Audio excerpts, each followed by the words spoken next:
香港理工大學除咗培育人才之外，亦都致力推動科技創新同埋知識轉移。最近，理大工程學院就連同西南交通大學以及大連交通大學合作，將理大研發能夠監測鐵路同埋大型基建結構嘅光纖光柵監測技術，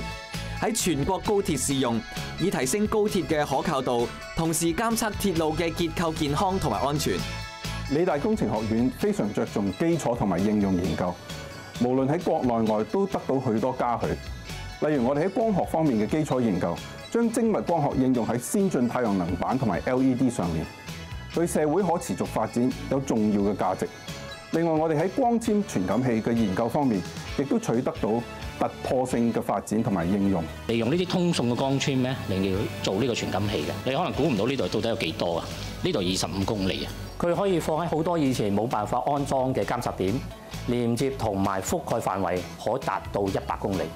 換言之，我哋可以依靠呢啲細細嘅光纖系統，喺幾十公里以外嘅地方，準確咁收集信號同埋處理大量嘅資訊，提供鐵路系統嘅維修同埋重要安全信息。凝聚智慧，創建未來。